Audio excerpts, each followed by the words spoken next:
Si tu es là, ce n'est pas par hasard. C'est parce que tu fais partie de ces personnes qui ont déjà essayé. Pas une fois, pas deux fois. Tu as essayé de changer, de te motiver, de repartir à zéro. Et à chaque fois, ça commence bien. Puis ça s'essouffle, et tu te retrouves au même point. Le problème, ce n'est pas que tu es paresseux. Les paresseux ne se posent pas ce genre de questions. Les paresseux ne regardent pas ce type de vidéo. Toi, tu veux comprendre. Tu veux avancer. Et c'est justement pour ça que c'est plus frustrant. Alors tu fais ce que tout le monde fait. Tu cherches de la motivation, des vidéos, des phrases inspirantes, des déclics. Parfois, ça marche. Pendant un jour, une semaine, puis plus rien. Mais réfléchis bien. Tu n'as pas besoin de motivation pour faire ce que tu fais déjà tous les jours. Tu te lèves. Tu fais ce que tu dois faire, même quand tu n'en as pas envie. Alors pourquoi, quand il s'agit de ta vie, tout devient soudainement impossible? La vérité, c'est que ce n'est pas que tu n'y arrives pas. C'est que quelque chose en toi résiste. Pas consciemment, mais profondément. Parce que changer vraiment, ce n'est pas juste faire plus d'efforts. Changer vraiment, c'est accepter de regarder quelque chose que tu évites depuis longtemps. Et c'est là que beaucoup s'arrêtent. Dans cette vidéo, je ne vais pas te motiver, je ne vais pas te flatter et je ne vais pas te mentir. Mais si tu restes jusqu'au bout, tu comprendras enfin pourquoi ce n'est pas la motivation qui te manque. Et surtout, ce que tu fais inconsciemment pour rester exactement là où tu es. Tu sais ce qui est le plus troublant? Ce n'est pas que tu n'avances pas. C'est que tu sais exactement ce que tu devrais faire. Tu sais que tu devrais changer certaines habitudes. Tu sais que tu devrais dire non à certaines personnes. Tu sais que tu devrais arrêter de repousser. Et pourtant, tu continues. Pas parce que tu es faible, pas parce que tu es incapable, mais parce qu'une partie de toi a intérêt à ce que rien ne change. On ne te l'a jamais dit comme ça, mais écoute bien. Ta situation actuelle, même si elle te frustre, te protège. Elle te protège de quoi? De ce qui arriverait si tu changeais vraiment. Parce que changer, ce n'est pas juste gagner quelque chose. C'est aussi perdre. Perdre des repères. Perdre une identité. Perdre le regard familier des autres. Et ça, ton cerveau déteste. C'est pour ça que tu procrastines intelligemment. Tu ne fous pas rien. Tu fais des choses utiles. Tu t'occupes. Tu t'informes. Tu réfléchis. Mais jamais là où ça ferait vraiment mal. Jamais là où ça te forcerait à trancher. Et regarde bien ce schéma, parce qu'il est sournois. Tu attends d'aller mieux pour agir, alors que c'est l'action qui te ferait aller mieux.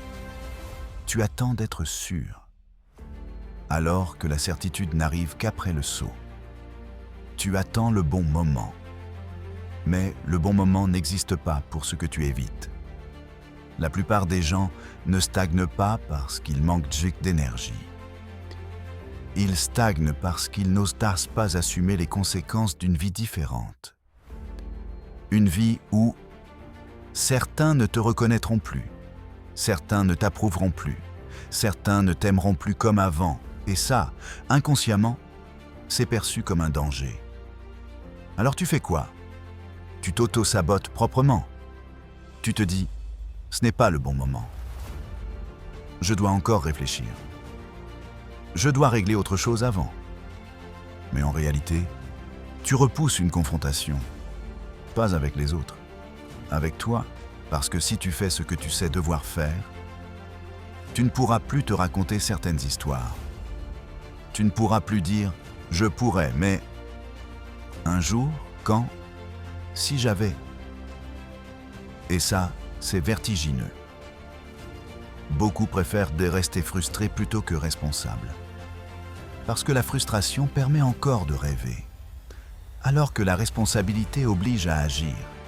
Et c'est là que quelque chose se joue. Tu n'as pas peur d'échouer. Si c'était le cas, tu n'essaierais jamais. Tu as peur de réussir et de devoir vivre avec ce que cette réussite implique.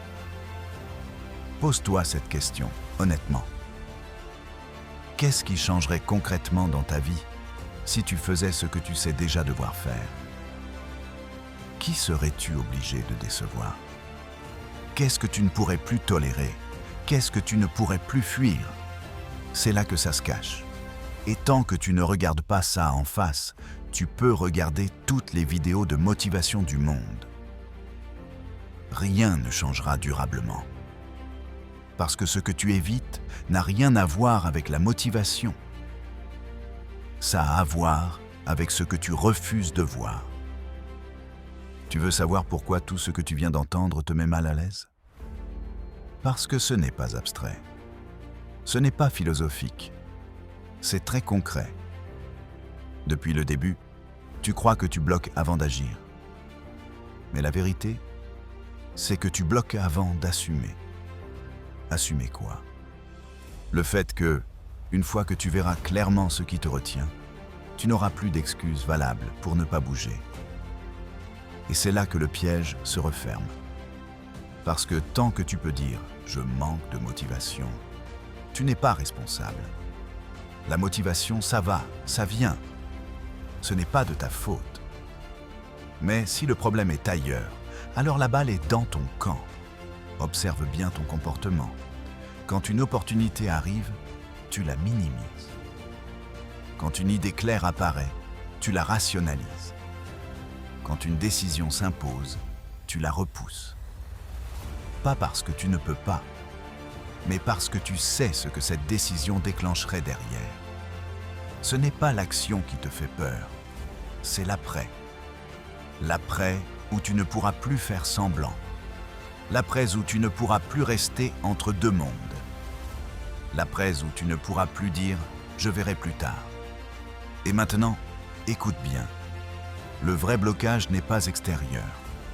Il n'est pas dans ton environnement. Il n'est pas dans ton passé. Il est dans la loyauté invisible que tu as envers ta vie actuelle. Oui, loyauté. Tu es loyal à une version de toi que tu dis vouloir quitter, mais que tu continues de protéger. Parce qu'elle te donne encore une identité, une place, une justification, même si elle te fait souffrir. Ce n'est pas la motivation qui te manque. C'est le courage de perdre ce que ta vie actuelle te donne encore. Pas ce que tu aimes, ce que tu connais. Le courage de perdre. La sécurité d'une routine médiocre. Le confort de l'excuse. Le droit de te plaindre sans agir. Tant que tu n'acceptes pas cette perte, tu tourneras en rond. Pas parce que tu es faible, mais parce que tu n'as pas encore choisi. Changer, ce n'est pas ajouter quelque chose. C'est renoncer. Renoncer à une version de toi qui a survécu, mais qui ne vit plus. Et maintenant que tu vois ça, tu ne peux plus faire comme avant, parce que tu sais. Maintenant que tu sais ce que c'est, ne te rassure surtout pas trop vite. Parce que comprendre ce que c'est et savoir comment ça agit en toi, ce sont des choses très différentes. Ce que je viens de te dire, ce n'est pas une réponse à cocher. Ce n'est pas un diagnostic rapide. C'est un mécanisme. Et tant que tu ne vois pas comment ce mécanisme se manifeste dans tes pensées, dans tes choix, dans tes habitudes quotidiennes, il continuera d'agir en silence. Alors reste bien avec moi. Parce que maintenant, on ne va plus parler de concepts, mais de signaux précis. Des signaux que tu vis peut-être tous les jours sans les identifier. Dans quelques instants, tu vas peut-être te reconnaître dans des comportements que tu as toujours cru normaux, et c'est là que quelque chose va changer. Pas parce que je vais te motiver, mais parce que tu vas enfin mettre des mots sur ce qui te retenait, sans que tu le saches. Si tu veux vraiment avancer, ne pars pas maintenant.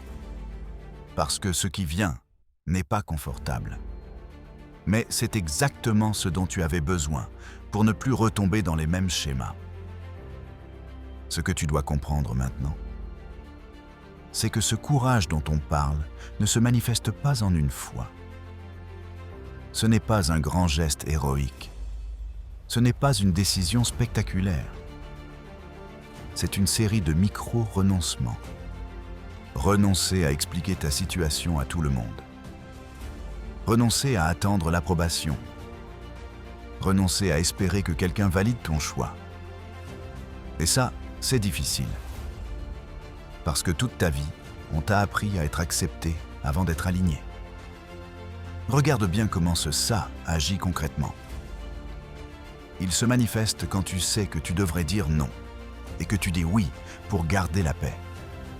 Il se manifeste quand tu sais que tu devrais partir, mais que tu restes, parce que ce n'est pas si mal.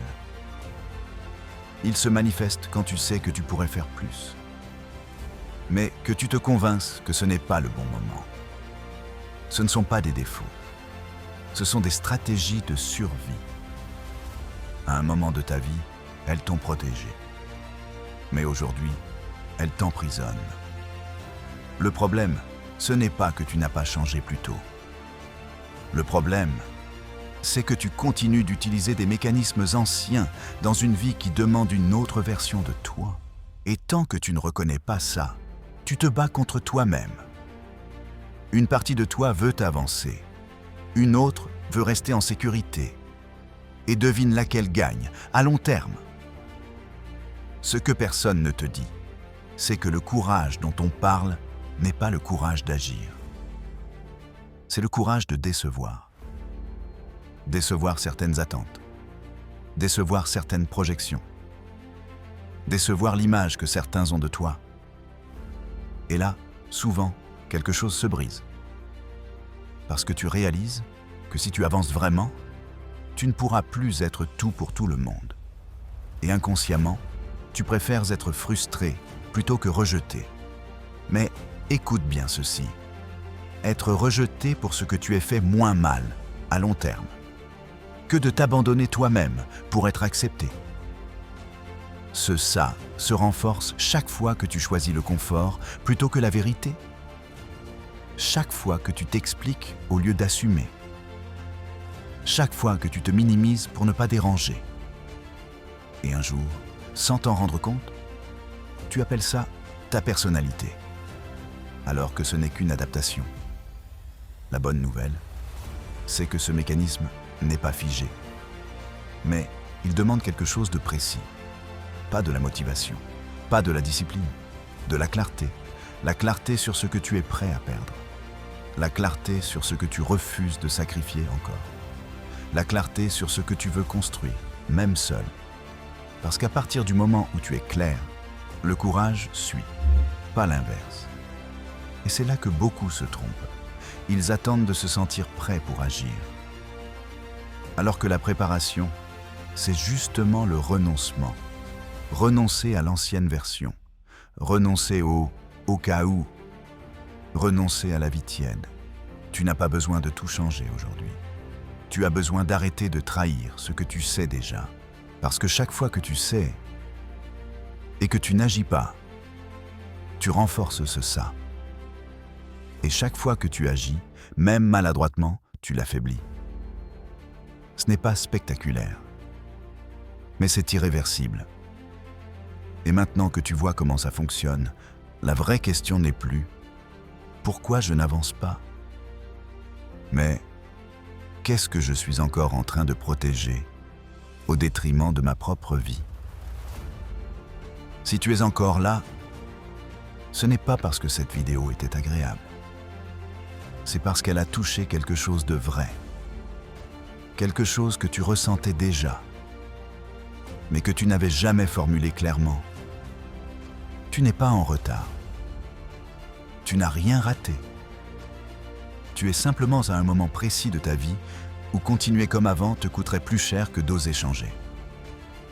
Et retiens bien ceci. Tu n'as pas besoin de devenir quelqu'un d'autre.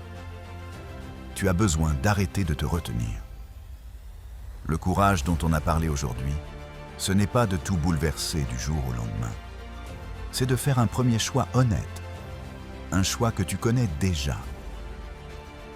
Alors, je vais te proposer quelque chose de simple. Juste après cette vidéo, prends une feuille ou ouvre une note et écris une seule chose. Qu'est-ce que je continue de protéger alors que ça m'empêche de vivre la vie que je veux? Ne cherche pas une belle réponse. Cherche une réponse vraie.